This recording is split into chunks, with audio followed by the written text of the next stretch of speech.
Bonjour, c'est bon de te revoir. Notre dernière leçon portant sur l'Europe sous l'influence des deux super-grands, t'a permis de chercher l'arbitrage lorsqu'il y a des litiges qui affectent ton environnement. Aujourd'hui, nous achevons ce deuxième chapitre à travers la présentation de la leçon 4, intitulée L'Europe sous l'influence du vent de l'Est. Mais avant de continuer, voici à peu près les éléments qui devaient figurer dans ta réponse. Le problème posé dans cette situation est un litige ethnique. Face à ce conflit, je propose aux deux parties en conflit de se rapprocher d'une autorité judiciaire pour qu'elle arbitre. Utilité de la leçon. Cette leçon est importante pour toi, car elle te permet d'installer des ressources pour trouver des issues consensuelles aux différends. Situation problème. La semaine passée à Yaoundé, les populations autochtones sont entrées en conflit avec une communauté allogène, à la suite de l'investiture de l'un des leurs comme chef. Face à ce litige, tu décides d'intervenir. Selon toi, quel est le problème posé dans cette situation? Propose alors une solution à envisager face à ce genre de situation. Objectif de la leçon. Défini, vent de l'Est, perestroïka, communisme, économie de marché CEI. Présente le processus de la réunification de l'Allemagne. Fait un résumé de la dislocation du monde communiste. Résumé.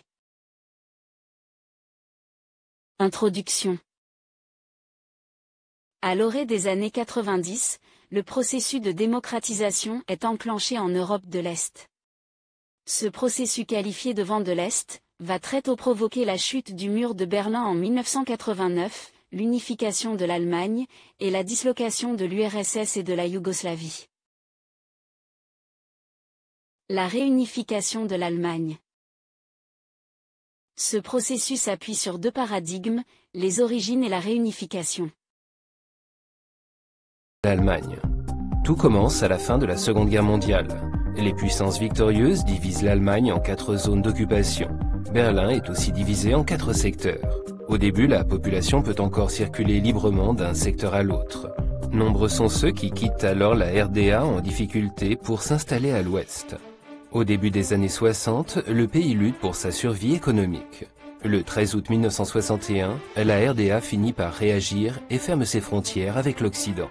Walter Ulbricht, secrétaire général du SED, le Parti socialiste unifié d'Allemagne, affirmait pourtant publiquement quelques semaines plus tôt. Personne n'a l'intention d'ériger un mur. Un mensonge comme la suite allait bientôt le révéler. La population est prise au piège, prisonnière d'un mur aux frontières de la RDA. Les familles sont séparées et les rues coupées. Les citoyens est-allemands sont à plus d'un titre privés de leur liberté. Il n'y a pas d'élection libre dans l'État socialiste. La liberté d'expression est limitée, la presse est aux ordres, contrôlée par l'État. À Berlin, un mur est construit sur les 167 km de frontière avec l'Ouest, renforcé de fils barbelés, de fosses et de miradors. Les gardes frontières ont l'ordre, en dernier recours, de tirer sur ceux qui tentent de le franchir. Les citoyens cherchent à fuir le régime, réclament des élections libres et le droit de voyager. Finalement, le 9 novembre 1989, les revendications de la population sont entendues.